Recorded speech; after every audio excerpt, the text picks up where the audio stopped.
Eu queria, em primeiro lugar, cumprimentar o ISCTE e cumprimentar a senhora reitora, que tem imprimido uma linha muito inovadora, muito determinada e, nessa medida, muito corajosa ao ISCTE e ao seu papel singular no chamado ensino superior português. Porque o ISCTE tem uma tradição que recordou, que é simultaneamente de atenção às chamadas ciências não duras, as ciências sociais. Digo não duras, como dizem normalmente os nossos colegas de ciências duras. Mas depois ao mundo do trabalho, mas depois à juventude, mas depois à prospectiva, ao futuro e a uma visão interdisciplinar. Muito transversal, com várias formações e abertura a vários universos na sociedade portuguesa e para além dela. E este papel pioneiro, que é do ISCTE, levou a que a Presidência da República, eu próprio, tivesse escolhido como local privilegiado para o arranque de uma série de reflexões que têm como tema central a juventude. E tem a juventude porquê? Porque nós vivemos num país envelhecido. E cada vez mais envelhecido. E que não vai, nos próximos 10 a 20 anos, alterar significativamente esta trajetória. Isso é um drama para a juventude. É um drama para o país e é um drama para a juventude. É um drama para o país porque significa menos inovação, menos dinamismo, menos prospectiva, menos futuro. Mas é um drama para a juventude porque sente que, por muito que cresça, por muito que se qualifique, por muito que dê passos, depara com uma sociedade na qual o peso dos menos jovens, e menos jovens com idades cada vez mais avançadas e com esperança de vida cada vez maior, vai crescendo. Não vai decrescendo. Vai crescendo em termos absolutos e vai crescendo em termos relativos. Há aqui um problema que me preocupa há muito tempo, que é um problema de clivagem etária na sociedade portuguesa. A sociedade portuguesa já tinha muitas desigualdades e tem muitas desigualdades. Passou a ter aceleradamente nos últimos 10, 20 anos uma questão de clivagem etária. Em tudo, na percepção da vida, na percepção da sociedade, no contacto com a realidade, no diálogo entre gerações. E esse fenómeno, que é acompanhado de outras desigualdades, nomeadamente o país mais envelhecido é mais pobre, ainda mais guetizado e sem saída, e considerando que é uma injustiça aquilo que é o contraste entre as suas esperanças nos anos 70, em 74, em 75, 76, e a sua realidade hoje, envolvidos quase 50 anos, e depois os jovens que não percebem como é que são herdeiros, legatários, de uma realidade que não entendem. E naturalmente, culpabilizam os que os antecederam por uma parte significativa dessa herança e não se consideram em condições, em muitos casos, de ver correspondidas as suas qualificações, não é apenas no mercado de trabalho, é na vida comunitária, na sociedade onde querem viver. Nomeadamente, se essa sociedade for a sociedade portuguesa. Este duplo sentido de injustiça que existe nuns e noutros, num topo e noutro topo da pirâmide etária, deixa as gerações intermédias numa situação muito desconfortável. Caminham para o topo etário com a sensação de não saberem como é que lá vão chegar, em termos de quadro de vida. Ao mesmo tempo, partilham das angústias dos mais jovens, não sendo tão jovens quanto eles. E sentindo também o desconforto da inevitável substituição de lugares, se porventura não houver uma renovação significativa no tecido social e no tecido económico. E aqui entra uma das questões que sei que foram tratadas hoje. Eu sei que os debates correram com uma elevação no sentido de científica, mas ao mesmo tempo atenta à realidade e de realismo por um lado, mas capacidade de sonho por outro. E um dos temas é esse, que é duplo. Por um lado, o que se passou no nosso sistema educativo, na qualificação dos jovens, por outro lado, o que se passou na renovação do tecido económico e social. Em termos de qualificação, nós temos de admitir que é verdade que houve saltos qualitativos apreciáveis. Houve um salto primeiro quantitativo apreciável a seguir ao 25 de Abril, com disfunções, desajustamentos qualitativos, porque a procura não foi acompanhada da qualidade. E depois houve reajustamentos qualitativos sucessivos, assimétricos, mesmo no próprio ensino superior. A reforma Mariano Gago é uma reforma vista à distância agora já de muitos anos, a precisar de uma nova reforma, que é de que se criou um ensino superior a vários ritmos, um mais, se quiserem, mais flexível, outro mais clássico. Depois houve o azar da crise ter levado à suspensão de muito do que era mais flexível. Houve opções que não eram as esperadas, mas pode dizer-se, de uma maneira geral, a qualificação tem vindo a subir na sociedade portuguesa, em termos razoavelmente acelerados. É assimétrica, não é igual, mas subiu. E com ela, a justiça social. A pergunta é, e o tecido económico e social foi capaz de acompanhar essa modificação? E a Sr. Reitor falou de um exemplo concreto dos empregos. Nós temos um tecido económico e social em que mais de 90% das empresas são micro, pequenas ou médias empresas. Muitas delas empresas familiares. Que mudaram imenso, sobretudo nos últimos 10, 15 anos. Mas não mudaram tão rapidamente quanto as qualificações proporcionadas pelo sistema educativo. Porque era mais difícil mudar. É mais lento e mais difícil de mudar. Isto quer dizer que há um desajustamento entre a qualificação de cada vez mais jovens e a capacidade de oferta de possibilidades não só de emprego, mas de realização comunitária da parte do tecido económico e social. É que não é só do tecido empresarial. É, por exemplo, do terceiro setor, das IPSS, das misericórdias, das instituições cada vez mais importantes numa sociedade envelhecida, em termos de saúde e de solidariedade social. São mais lentas a mudar de vida.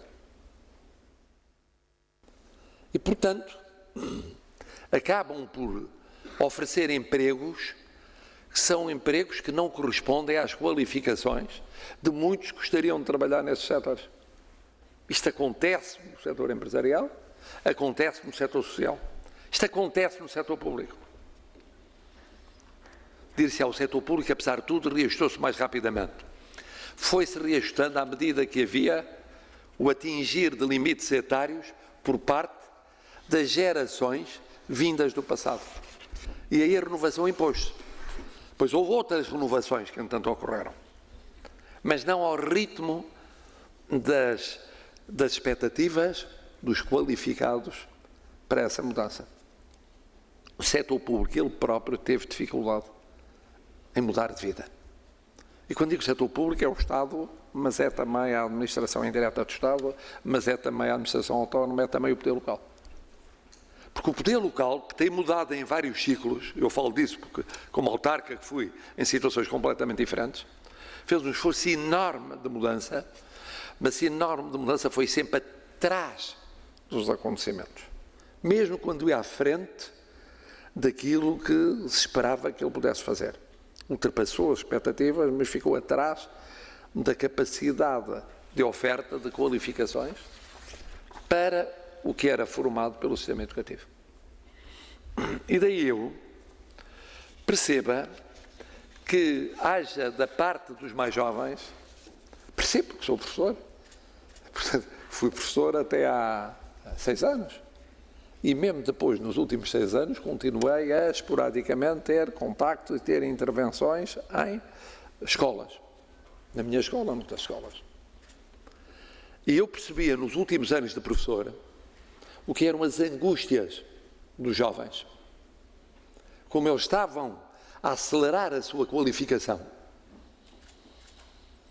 E como o grande debate já não era naturalmente a qualificação de primeiro grau, era de segundo, era de terceiro grau. E depois já se estava ao nível da sofisticação das qualificações e do debate sobre a especialização e como compatibilizar a especialização com o regresso a alguma banda larga do ponto de vista cultural.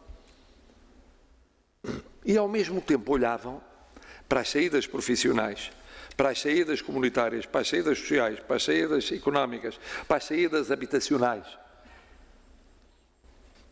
para as saídas em termos de mobilidade, até para as saídas cívicas, e diziam: onde é que nós cabemos?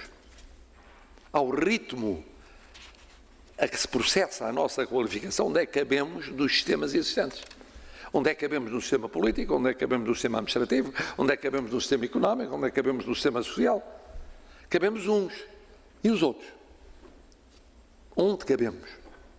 Pois, como sabem, com a imaginação e a criatividade própria, que é mais fácil na juventude, lançaram-se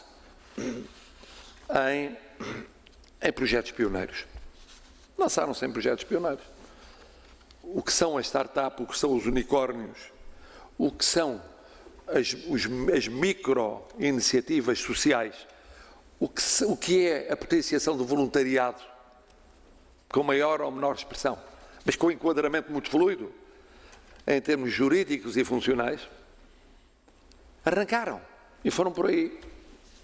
Mas sempre com esta amargura, que foi a amargura de a resposta comunitária que encontravam, mesmo quando ela existia, ficava aquém das suas expectativas.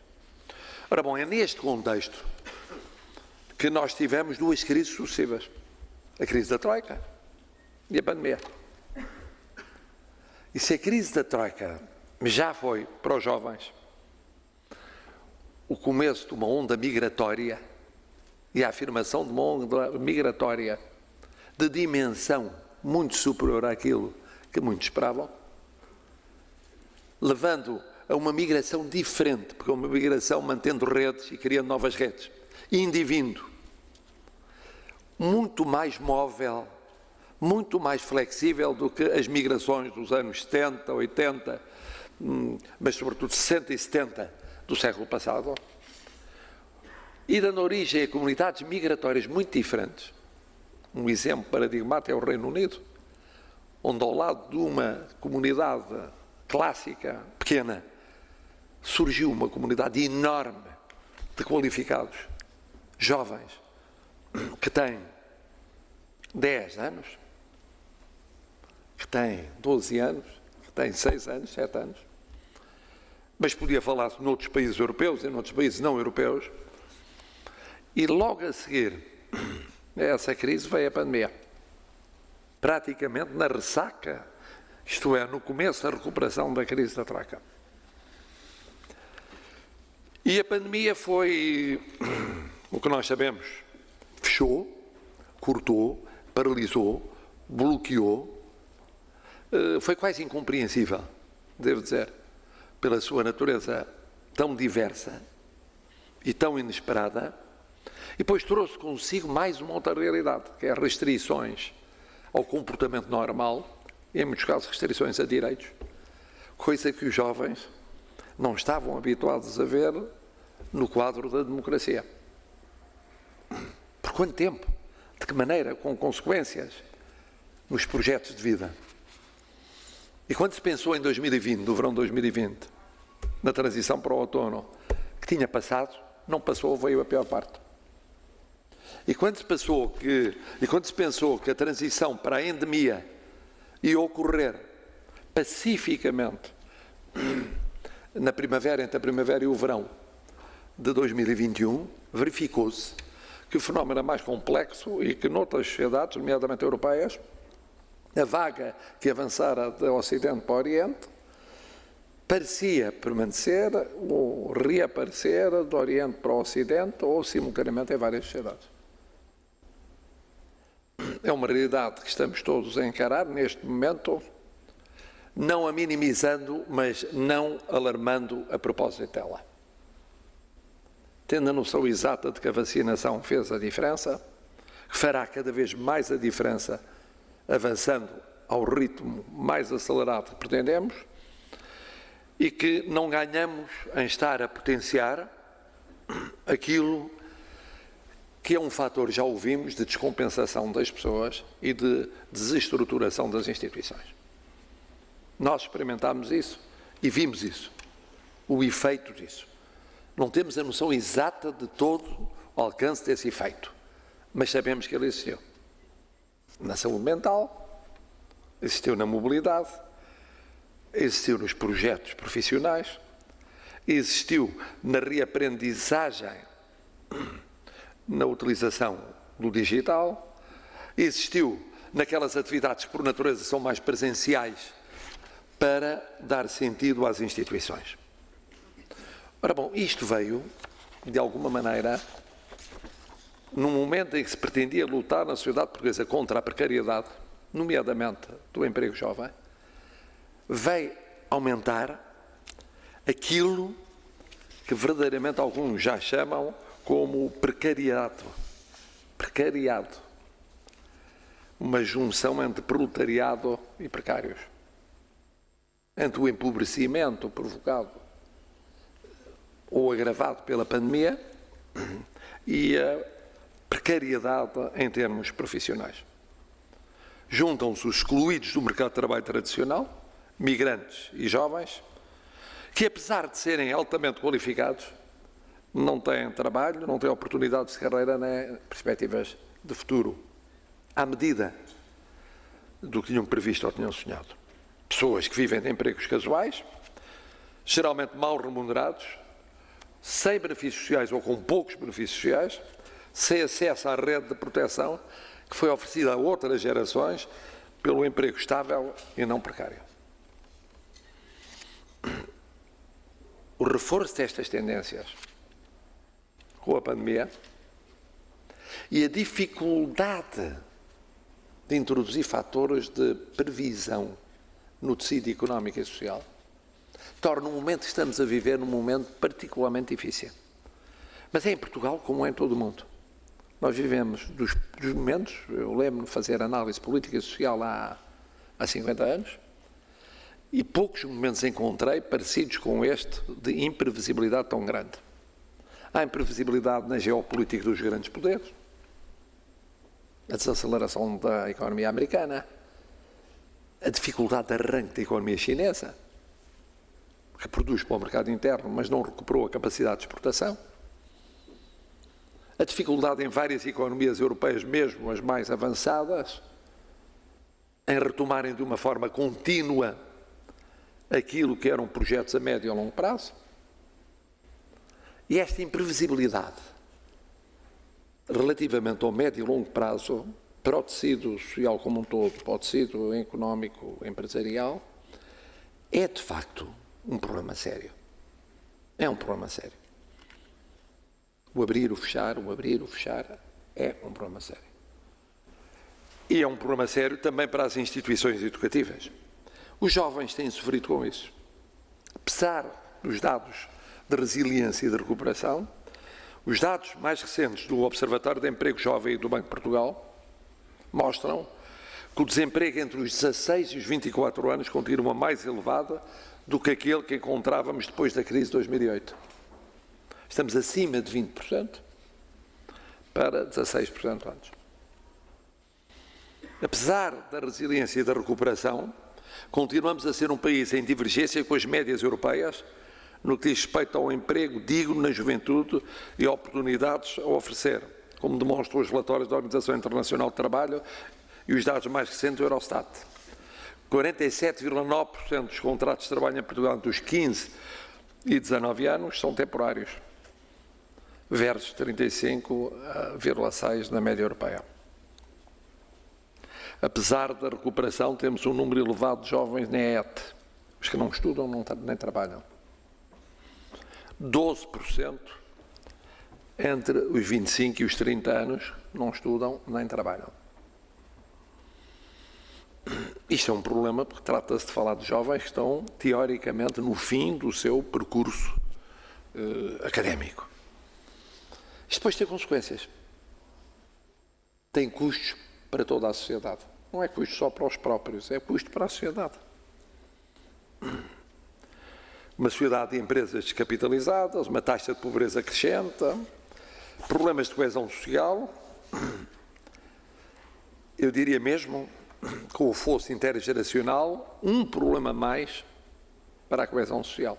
Já tínhamos o problema da coesão territorial, tínhamos o problema da coesão social, sociolaboral ou do estatuto socioeconómico. Temos agora, cruzando-se com eles, e de forma agravada, o problema intergeracional. Ora bom, neste quadro, a reflexão que eu entendi que devia ser promovida, e foi entendido muito antes de saber que havia aquela conjuntura que vivemos hoje no país. Foi programado para ser um ciclo ao longo de anos que começava com o problema do trabalho. Depois irá a outros domínios, a ritmo anual. E começava pelo problema do trabalho, porque parecia que na ressaca pós-pandémica, esse problema que já era grave antes, se tinha agravado e merecia essa reflexão. Acontece que ele acalha em período pré-eleitoral.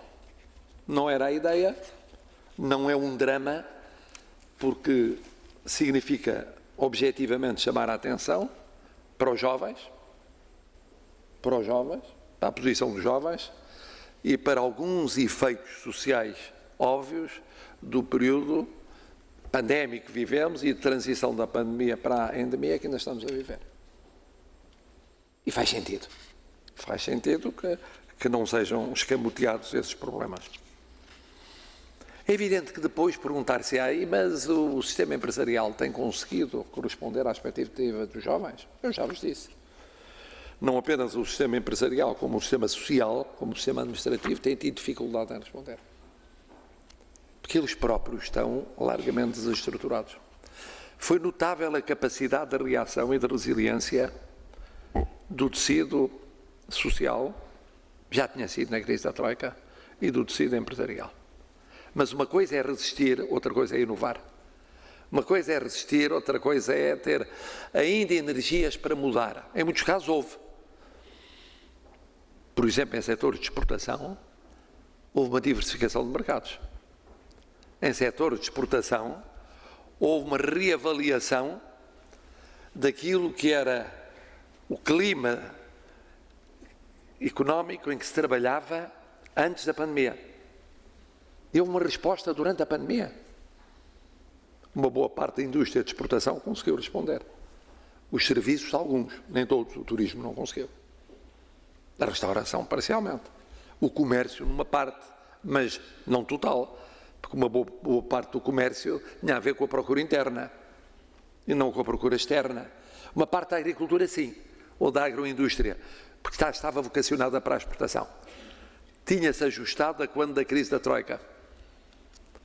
Tinha começado antes, tinha acelerado com a crise da Troika e tinha-se reconvertido para isso. Mas houve áreas onde isso não aconteceu.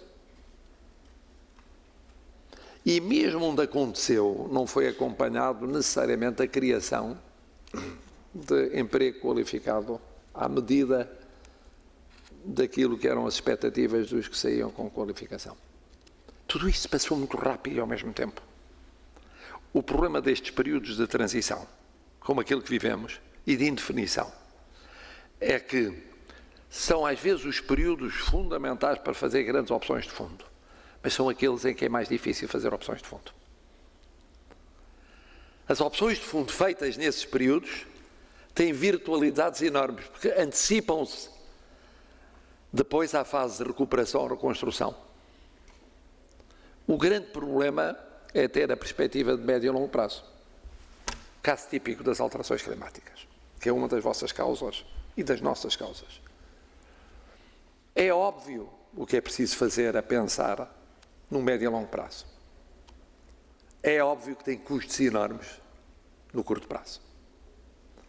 Tem custos enormes porque em período de pandemia não houve investimento nas energias limpas, novas, renováveis. Não houve.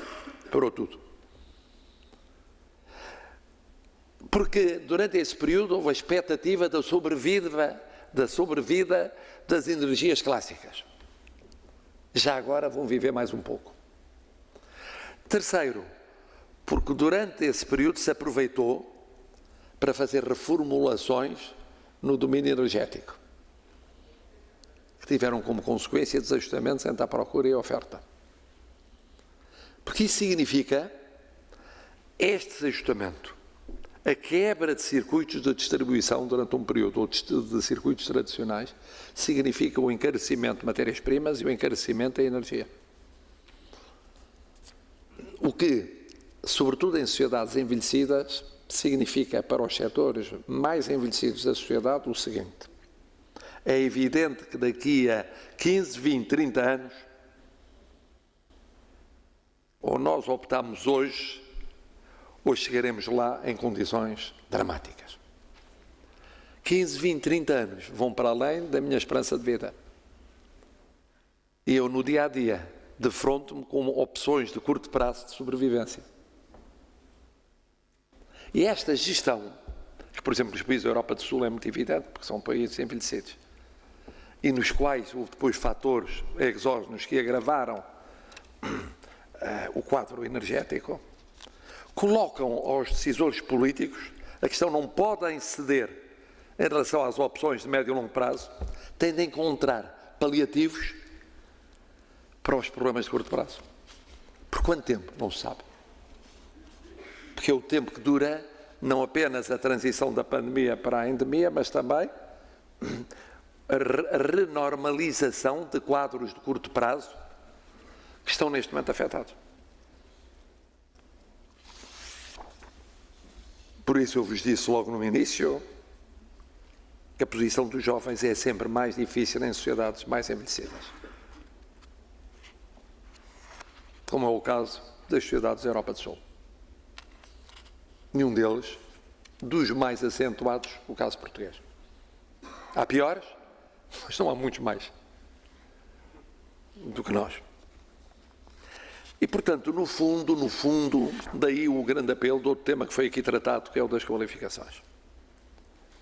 Em tese, nós temos agora uma oportunidade. Porquê? Porque os fundos europeus, porque a Europa, assim como decidiu enfrentar há muito tempo, e bem, a questão das alterações climáticas, pensem o que pensarem outras potências do mundo, façam o que fizerem. O que é curioso, porque é um continente que podia ser sensível à clivagem entre a Europa mais envelhecida e menos envelhecida, mas optou bem, optou pela transição energética, optou pela transição digital e optou pelas qualificações. E do que se trata agora é de uma dupla aposta, que é não perder tempo nem dinheiro nas qualificações. E digo tempo e dinheiro, porque, como sabem, o período é curtíssimo para a aplicação de vários dos fundos europeus. É curtíssimo. Tem de ser aplicado no sítio certo, dentro do tempo certo. Se não é perdido. Não dá como nos fundos anteriores, para ir aproveitando e depois, no fim, ainda ter um benefício suplementar. Não há. Não vai haver.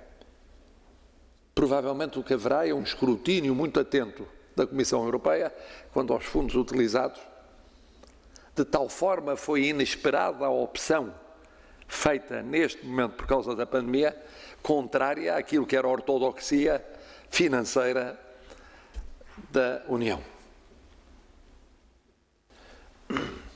Mas se é assim, é preciso que a sociedade e a economia mudem à medida da mudança das qualificações. Senão o que acontece é que aceleramos nas qualificações e não há uma capacidade de enquadramento dessas qualificações. Eu não falo apenas em Portugal, falo no quadro europeu. É um duplo desafio. É um duplo desafio. E por isso é tão importante que não seja olhar para a Europa apenas como recuperação, mas como reconstrução. Que essa reconstrução do tecido social e do tecido económico seja feita se não à mesma velocidade, a uma velocidade que não seja muito diferente da velocidade da aposta nas qualificações. Tem de ser. Os parceiros económicos e sociais têm de perceber isso. As grandes confederações patronais e sindicais, o tecido empresarial, o tecido social, as instituições sociais têm que mudar. A administração pública tem que mudar. Para corresponder às expectativas que, senão o que acontece é que há uma parte da sociedade, a mais jovem, que vai projetando exponencialmente as suas expectativas em função das qualificações que vai adquirindo. E vão subindo no tempo. E outra parte da sociedade vai tendo dificuldade em fazer um enquadramento.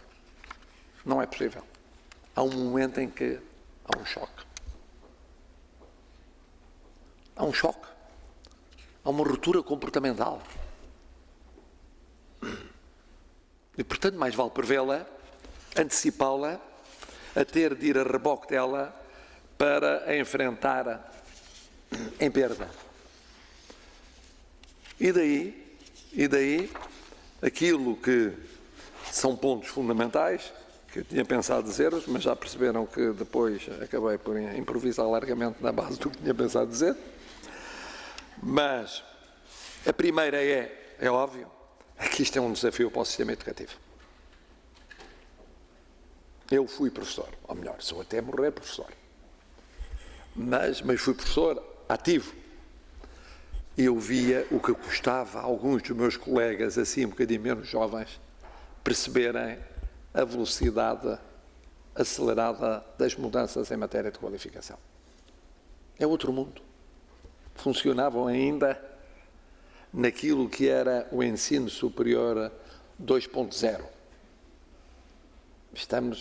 Podemos discutir se é 4.0 ou na transição para 5.0. Portanto, tinham de mudar de vida. E as estruturas têm de mudar de vida. Isto nesta casa é fácil de entender porque a sua especialidade é mudar de vida. E sugerir mudança de vida aos outros. Mas não é a especialidade de todas as instituições. Portanto, temos desde logo o sistema educativo. Não é apenas os métodos, não é apenas os programas de estudo, não é apenas a discussão se mais digital ou menos digital. Não. É todo o conceito. Todo o conceito que deve ser repensado. Já devia ter sido repensado, mas agora há um grande pretexto para repensar estes sucessivos choques que o põem ainda mais em causa. Depois o mesmo para as empresas e para as instituições sociais e para a administração pública. Tem que ser. Tem de o fazer rapidamente, porque se ficarem paradas, são submergidas. E não é bom uma submersão. Finalmente, a cooperação, a conjugação de esforços. O diálogo como este, quer dizer, o diálogo entre a academia, a realidade em si mesmo, da parte de decisores políticos, ou, em alguns casos, decisores sociais ou decisores económicos, é fundamental levar o mais longe possível. Porque o que pode haver de mais perigoso, eu tenho dito isso de vez em quando, é não se perceber o que está a mudar no mundo, na Europa e em Portugal. O que está a mudar, não mudando a percepção de setores que são muito importantes para impulsionar essa mudança, para decidirem sobre a mudança. Que eu chamo às vezes, de vez em quando, a bolha político-mediática. A sociedade está a mudar e, no entanto, o diálogo que é feito